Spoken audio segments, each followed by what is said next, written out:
कभी ज़िंदगी में कुछ सफ़र ऐसे होते हैं जिनमें मंजिल से ज़्यादा मायने उस सफ़र के होते हैं। आज मैं भी एक ऐसे ही सफ़र पे निकला था।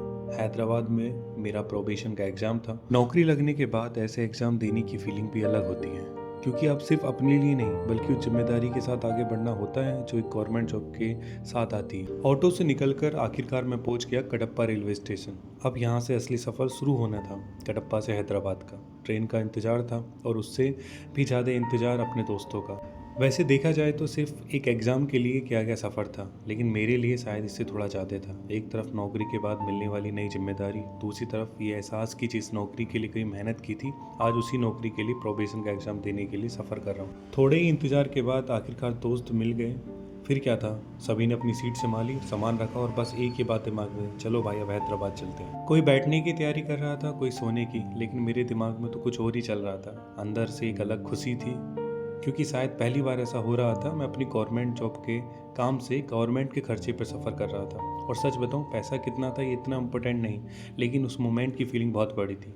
मन में कहीं ना कहीं यह चल रहा था, भाई मेहनत करके नौकरी मिली है और आज उसी नौकरी की वजह से ये सफ़र हो रहा है। और फिर रात के सफ़र के बाद आखिरकार हम पहुंच गए हैदराबाद केचिगुडा रेलवे स्टेशन। सुबह सुबह हैदराबाद की पहली बार इस तरह देखना एक अलग ही फीलिंग थी। नींद पूरी नहीं हुई थी, सफ़र की थकान अभी थी, लेकिन जैसे ही स्टेशन के बाहर निकले तो हैदराबाद की सुबह ने सारी थकान थोड़ी कम कर दी। नई जगह, नया शहर और मन में अलग ही एक्साइटमेंट, क्योंकि इस बार हैदराबाद घूमने नहीं एग्ज़ाम देने के लिए आया था। यही चीज़ इस सफ़र को मेरे लिए थोड़ा खास बना देती है। स्टेशन से बाहर निकलने से पहले हमने थोड़ा कुछ खाया पेट पूजा के, क्योंकि आगे भी एक और मिशन था।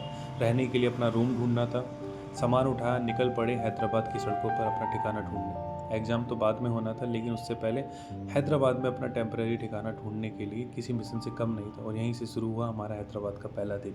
काफ़ी सारे रूम देखने के बाद आखिरकार हमें अपना ठिकाना मिल ही गया। सच कहूँ तो पूरी रात ट्रेन में सफ़र करने के बाद शरीर तो पूरा थक चुका था, लेकिन कहते हैं ना, जब अपने दोस्त साथ हो तो थकान का पता नहीं चलता। रूम में पहुंचते ही एक अलग ही माहौल बन गया। इस बार मिलने में थोड़ा और ख़ास था।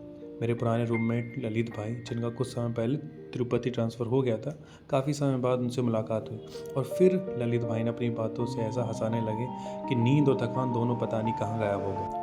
साथ में अमल और यशवंत भी थे। कभी ऑफिस की बातें, कभी पुरानी बातें, कभी एक दूसरे की टांग खींचना। और फिर बातों में हम इतने हंसे कि हमें याद ही नहीं रहा कि हम पूरी रात के जागे हुए थे। देखते ही देखते 12 बज गए। तब जाकर शायद एहसास हुआ, भाई एग्ज़ाम देने आए। इतनी लंबी जर्नी, पूरी रात का सफ़र, फिर हैदराबाद पहुंचकर रूम ढूंढना। अब सच में शरीर थोड़ा रेस्ट मांग रहा था। अब थोड़ा रेस्ट करते और अगली वीडियो में मिलते हैं आपसे हैदराबाद के असल रूप में, जहाँ नई जगह, नई गलियाँ, नया एक्सपीरियंस और बहुत सारी नई मेमोरी।